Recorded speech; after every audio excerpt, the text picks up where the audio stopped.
बच्चों, कैसे हैं आप? मुझे आशा है कि आप सभी अच्छे और खुश होंगे। चलिए आज हम पढ़ते हैं पाठ 7 साइकिल की सवारी। चलो कैसे करते हैं साइकिल की सवारी, चलिए पढ़ते हैं। भगवान ही जानता है कि जब मैं किसी को साइकिल की सवारी करते या हारमोनियम बजाते देखता हूँ तब मुझे अपने ऊपर कैसी दया आती है। सोचता हूँ भगवान ने ये दोनों विद्याएं कि क्या खूब बनाई है। एक से समय बचता है तो दूसरी से समय कटता है। मगर मजा देखिए, हमारे प्रारंभ में 20वीं सदी की ये दोनों विद्याएं ही नहीं है। ना साइकिल चला सकते हैं, ना बाजा बजा सकते हैं। पता नहीं कब से ये धारणा हमारे मन में बैठ गई है कि हम सब कुछ कर सकते हैं मगर ये काम नहीं कर सकते। शायद 1932 की बात है। बैठे बैठे ख्याल आया, चलो साइकिल चलाना ही सीख लेते हैं। और इसकी शुरुआत यूं हुई कि हमारे लड़के ने चुपचुपाते यह विद्या सीख ली और हमारे सामने से सवार होकर निकलने लगा। अब आपसे क्या कहें कि लज्जा और घृणा से कि कैसे कैसे ख्याल हमारे मन में उठे। सोचा, भाई क्या हम ही संसार भर में फिसड्डी रह गए हैं? सारी दुनिया चलाती है, जरा जरा के छोकरे चलाते हैं, मूर्ख और गवार चलाते हैं। हम तो परमात्मा की कृपा से फिर भी पढ़े लिखे हैं, क्या हम ही नहीं चला सकेंगे? आखिर इसमें मुश्किल क्या है? कूद कर चढ़ गए और ताबड़तोड़ पैर मारने लगी। और जब देखा कि कोई राह में खड़ा है तो टन टन करके घंटी बजा दी और ना हटा तो क्रोधपूर्ण आंखों से उसकी तरफ देखते हुए पास से निकल गए। हमने निश्चय कर लिया कि चाहे जो हो जाए परवाह नहीं, सीखेंगे और यार दोस्तों को हैरान कर देंगे। दूसरे दिन हमने अपने फटे पुराने कपड़े तलाश किए और उन्हें ले जाकर श्रीमती जी के सामने पटक दिया। जरा मरम्मत तो कर दो। श्रीमती जी ने हमारी तरफ अचरज भरी दृष्टि से देखा और कहा, इन कपड़ों में अभी भी जान कहाँ है जो मरम्मत कर दूं? ये तो फेंक दिए थे, आप कहाँ से उठा लाए? वहीं जाकर डाल आइए। हमने मुस्कुराकर श्रीमती जी की तरफ देखा। इसका मतलब यह था कि तुम्हें क्या मालूम हमारे क्या क्या इरादे हैं। फिर कहा, तुम हर समय बहस ना किया करो, आखिर में इन्हें ढूंढ ढांड कर लाया हूँ तो ऐसा ही तो नहीं उठा लाए। कृपा कर इनकी मरम्मत कर डालो जल्दी से। क्योंकि उसे क्या करना था? साइकिल चलाना सीखना था। इसलिए उसने क्या किया, सारे फटे पुराने अपने कपड़े ले आया और उनको मरम्मत कराने के लिए अपनी श्रीमती जी के आगे रख देता है। मगर श्रीमती जी बोली, पहले बताओ इनका बनेगा क्या? जग मार कर बताना पड़ा कि रोज रोज टांगे का खर्चा मार डालता है। साइकिल चलाना सीखेंगे और पैसे बचाएंगे। श्रीमती जी ने बच्चे को सुलाते हुए हमारी तरफ देखा और बोली, मुझे आशा नहीं है कि आपसे यह काम हो सकेगा। खैर कोशिश करके देखिए, मगर इन कपड़ों का क्या करोगे? हमने जरा रोब से कहा, आखिर बाइसाइकिल से एक दो बार गिरेंगे या नहीं? और गिरने से कपड़े फटेंगे या नहीं? जो जाहिल है वो नए कपड़ों का नुकसान कर बैठते हैं, जो बुद्धिमान है वो पुराने कपड़ों से काम चला लेते हैं। और हमारा ख्याल है हम बुद्धिमान हैं। मालूम होता है हमारी इस युक्ति का कोई जवाब हमारी स्त्री के पास नहीं था, क्योंकि उन्होंने हमारी बात का जवाब नहीं दिया और उसी समय मशीन मंगवा कर उन कपड़ों की मरम्मत शुरू कर दी। इधर हमने बाजार जाकर मरहम के 2 डिब्बे खरीद लिए ताकि चोट लगने पर उसी समय इलाज किया जा सके। इसके बाद बाहर जाकर एक खुला मैदान तलाश किया ताकि दूसरे दिन से साइकिल सवारी का सबक शुरू किया जा सके। क्या बच्चों, आपने जब साइकिल चलानी शुरू की थी क्या आपने भी ऐसी कुछ किया था? तो चलिए आगे और पढ़ते हैं। अब हमारे सामने यह सवाल आया कि अपना उस्ताद किसे बनाएं, अर्थात साइकिल चलाने जो हमें साइकिल चलाना सिखा सके ऐसा मास्टर किसे बनाएं। पहले तो यह सोचा कि बिना उस्ताद के सीखो। हमारे लड़के ने क्या किसी से शादी की थी? कहता था मैंने तो ऐसे ही सीख लिया। एक बार गिरा, 2 बार गिरा, तीसरी बार गिरने की नौबत ही नहीं आई। मगर फिर सोचा कि आदमी जो सीखना चाहे नियम से सीखे, नहीं तो नुकसान उठाता है और दुनिया उस पर हंसती है। इसलिए तो निश्चय कर लिया कि किसी को उस्ताद बनाए, मगर यह निश्चय नहीं कर सकेगी किसे बनाए। इसी उधेड़ बुन में बैठे थे कि तिवारी लक्ष्मी नारायण आ गए और बोले, अम्मा हो जाए एक बाजी शतरंज की। मेरा आवाज दो लड़के को शतरंज और मोरे उठा लाए, आज हम तुम्हें हराएंगे। हमने सिर हिलाकर जवाब दिया, नहीं तिवारी, आज तो जी नहीं चाहता, आज नहीं खेलेंगे हम।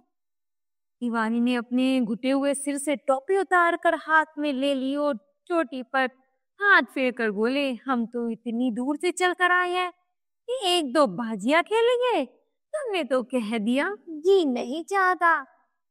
हमने कहा, अगर जीना चाहे तो कोई क्या करे। यह कहते कहते हमारा गला भर आया। तिवारी का दिल पसीज गया, हमारे पास बैठकर बोले, अरे भाई मामला क्या है, घरवाली से झगड़ा तो नहीं हो गया। हमने कहा, तिवारी भैया क्या कहे, सोचा था लाओ साइकिल की सवारी ही सीख ले, मगर अब ऐसा कोई आदमी दिखाई नहीं देता जो हमारी मदद करे। बताओ, है ऐसा कोई आदमी तुम्हारे ख्याल में जो हमारा उस्ताद बनने के योग्य हो, अर्थात हमें साइकिल चलाना सिखा सके। तिवारी ने हमारी तरफ बेबसी की आंखों से ऐसे देखा मानो हमसे कोई खजाना मिल रहा है और वे खाली हाथ रह जाते हैं। बोले, तेरी मानो तो यह रोग ना पालो, अब इस उम्र में साइकिल पर चढ़ोगे और फ्री है भी, कोई सवारियों में सवारी है, अजी लानत भेजो, इश्क है चलाना सीखोगे, क्या टांगे टूट गई हैं? मगर हमने भी कच्ची गोलियां नहीं खेली थी, साफ समझ गए कि तिवारी की आग में फूका जाता है। हमने मुंह फुलाकर कहा, भाई तिवारी, हमें तो जरूर सीखेंगे, कोई आदमी बताओ। तिवारी सोच में पड़ गया। हमने फिर आग्रह किया, भाई बताओ बताओ भी। तिवारी बोला, आदमी तो ऐसा है एक, मगर वह मुफ्त में नहीं सिखाएगा, फीस लेगा, दे सकोगे? हम कितने दिन में सिखा देगा? तिवारी ने कहा, यही 10-12 दिन में। हमने कहा, और फिर फीस क्या लेगा हमसे? तिवारी ने कहा, औरों से 25 रुपए लेता है, तुमसे 20 ले लेगा हमारी खातिर, इससे कम पर राजी नहीं होगा। हमने सोचा 10 दिन में सिखाएगा और 20 रुपए लेगा, 10 दिन 20 रुपए, 20 रुपए 10 दिन, अर्थात 2 रुपए रोजाना, अर्थात 60 रुपए महीना, और वह भी 1-2 घंटे के लिए। ऐसी 3-4 ड्यूटियां मिल जाए तो 250-300 रुपया महीना हो जाएगा। हमने तिवारी से तो इतना ही कहा था कि जाकर मामला तय कराओ, मगर मन में खुश हो रहे थे कि साइकिल चलाना आ जाए तो एक ट्रेनिंग स्कूल खोल दे और 300-400 रुपया महीना कमाना लगे, मौज हो जाए, आमदनी की एक और मद खुल जाए। है ना, कितनी अच्छी सोच है। साइकिल चलाना सीखेंगे, फिर उसके बाद लोगों को साइकिल चलाना सिखाने लगेंगे। इधर तिवारी जी का मामला तय करने गए, उधर हमने यह शुभ समाचार जाकर श्रीमती जी को सुना दिया कि कुछ ही दिनों बाद हम एक ऐसा स्कूल खोलने वाले हैं जिसमें 300-400 रुपए महीने की आमदनी होगी और हम उस स्कूल में लड़कों को साइकिल चलाना सिखाएंगे। श्रीमती जी बोली, पहले आप तो सीख लो, फिर स्कूल खोल लेना। मैं तो समझती हूँ कि तुम सीख ही ना सकोगे, दूसरों को सिखलाना तो दूर की बात है। हमने बिगड़ कर कहा, यह तुम में बहुत बुरी आदत है कि हर काम में टोक देती हो। हमसे बड़े बड़े सीख रहे हैं तो हम क्यों नहीं सीख सकेंगे? और पहले तो शायद सीखते या ना सीखते, मगर अब तुमने टोका है तो जरूर सीखेंगे। तुम भी क्या कहोगे? श्रीमती जी बोली, मैं तो कहती हूँ तुम हवाई जहाज चलाओ, यह बाइसिकल क्या चीज है? पर तुम्हारे स्वभाव से डर लगता है, एक बार गिरोगे तो देख लेना बाइसिकल वहीं फेंक कर भाग आओगे। इतनी भी तिवारी जी ने आवाज दी। हमने जाकर देखा, उस्ताद साहब खड़े हैं, काला रंग, नाटा कद, भद्दी सी शक्ल, सूरत मोटी, गर्दन गले में काला धागा, मैली लुंगी, पाँव में कसोटी जूता जो पहलवान लोग पहनते हैं, छोटी छोटी आंखें। पहले तो मन में आया, कह दे हमें यह उस्ताद पसंद नहीं, तो सोचा हमें साइकिल चलाना सीखना है, हमें इनको किसी फिल्म का हीरो थोड़ी ना बनाना है। यह सोचकर हमने शरीफ विद्यार्थियों के सामने श्रद्धा भाव से हाथ बांधकर प्रणाम किया और चुपचाप खड़े हो गए। उस्ताद ने हमें घूर कर देखा। हमने कहा, उस्ताद कल सवेरे ही सवेरे आ जाना, हम तैयार रहेंगे। अब रात को आराम की नींद कहाँ, बार बार चौंकते थे और देखते थे कहीं सूरज तो नहीं निकल आया। जरा भी ऊँग जाते तो साइकिल के सपने आते। बार देखा कि हम साइकिल से गिरकर घायल हो गए, अस्पताल में एक अंग्रेज हमारा ऑपरेशन कर रहा है। दूसरी बार देखा कि हम जमीन पर खड़े हैं और हमारी साइकिल आसमान पर चल रही है। फिर ऐसा मालूम हुआ कि हमारे उस्ताद ने हमें गोद में उठाकर उछाल दिया। तो उसे क्षण में देखा तो हम साइकिल पर सवार है, साइकिल आप ही आप हवा में उड़ी जा रही है और लोग हमारी तरफ आके फाड़ फाड़ कर देख रहे हैं। एक शैतान ने आकर हमारे कंधे पर हाथ रख दिया और हम जमीन पर गिर पड़े। इतने में मेरी आंखें खुल गई। देखा यह सब सपना था। हम चारपाई पर थे, हमारी स्त्री हमारा कंधा हिला हिला कर हमें जगा रही थी। यहाँ पर एक बहुत अच्छी कहानी क्रिएट हो रही है कि यहाँ पर जो इंसान है उसको क्या है, वो साइकिल चलाना सीखना है। अब वो सपने में सो रहा है तो उसे साइकिल के ही सपने आ रहे हैं कि वो साइकिल चल रही है, उड़ रही है और आदि काम कर रही है। चलिए आगे पढ़ते हैं। उठकर देखा तो दिन निकल आया था। इसी समय उस्ताद भी आ गए और हम हरि का नाम लेकर बाग की तरफ चल दिए। लेकिन अभी घर से निकले ही थे कि बिल्ली रास्ता काट गई और एक लड़के ने छींक दिया। क्या कहें, हमें कैसा क्रोध आया उस नामुराद बिल्ली पर और उस शैतान लड़के पर, मगर क्या करते, दांत पीस कर रह गए। एक बार फिर भगवान का नाम लिया और आगे बढ़े। पर बाजार में पहुंचकर देखा कि हर आदमी जो हमारी तरफ देखता है मुस्कुराता है। अब हम हैरान थे कि बात क्या है, ये लोग मुस्कुराते क्यों हैं। एकाएक हमने देखा कि हमने जल्दी और घबराहट में पजामो रचकर दोनों उल्टे पहन लिए हैं और लोग इसी पर हंस रहे हैं। सिर मुंडाते ही ओले पड़े, पहला कदम ही गलत। हमने उस्ताद से माफी मांगी और घर लौट आए। पहला दिन व्यर्थ गया। कैसा गया? व्यर्थ गया। दूसरे दिन निकले तो हमारे घर के पास जो लाला साहब रहते थे वे सामने आ गए। मुस्कुराकर बोले, कहिए कहाँ जा रहे हैं? हमने जल बुनकर जवाब दिया, नरक को जा रहे हैं। आप भी चलेंगे क्या?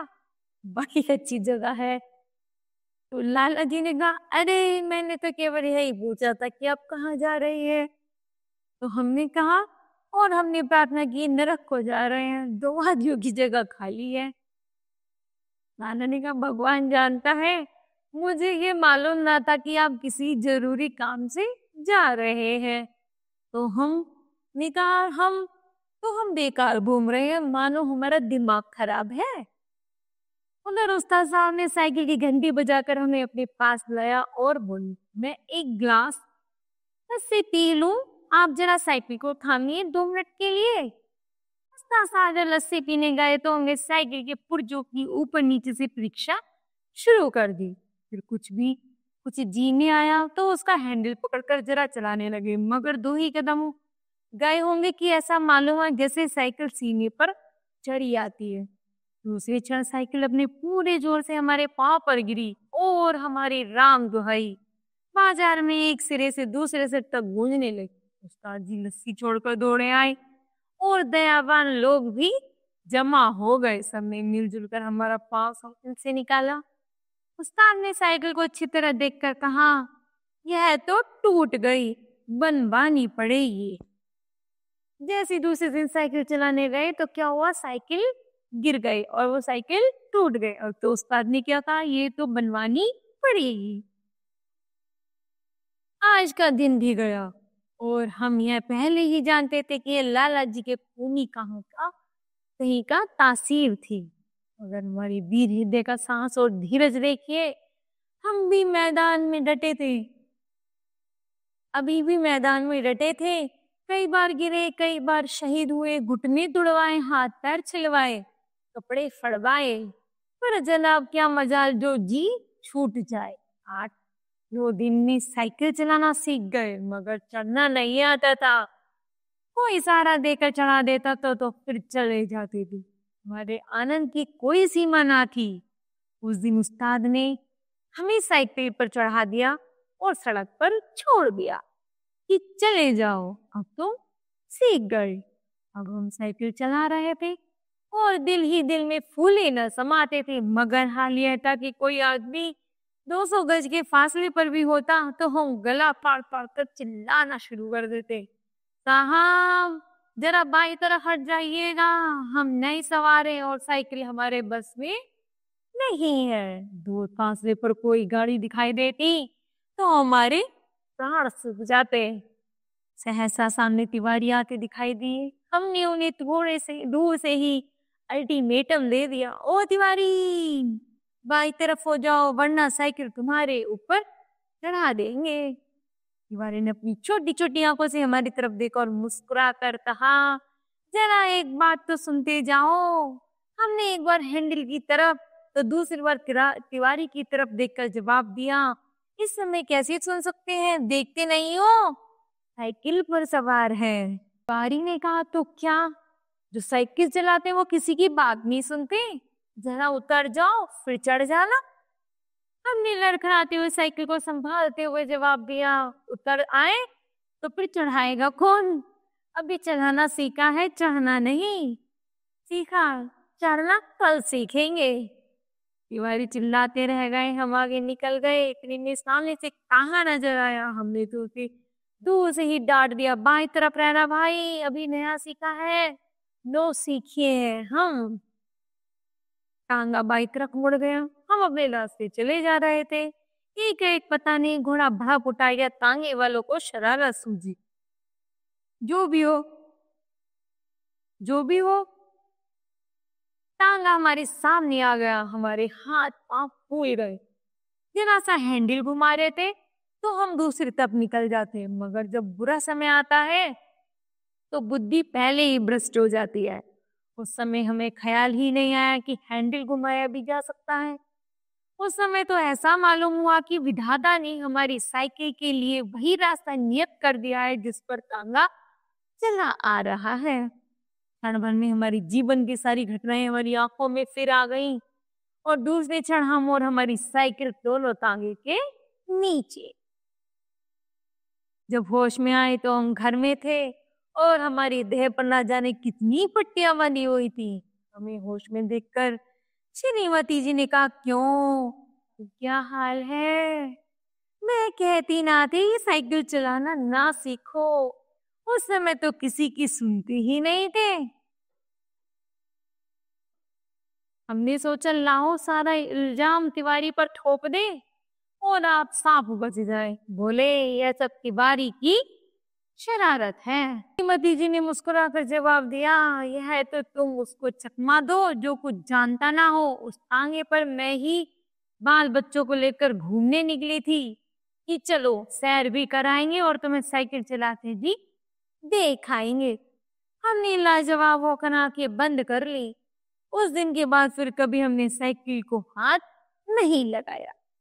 तो बताओ बच्चों, आपने इस कहानी से क्या सीखा? तो हमने सीखा किसी भी कार्य को सीखने की कोई उम्र नहीं होती है। मुझे आशा है कि आपको यह पाठ अच्छे से समझ आया होगा। धन्यवाद।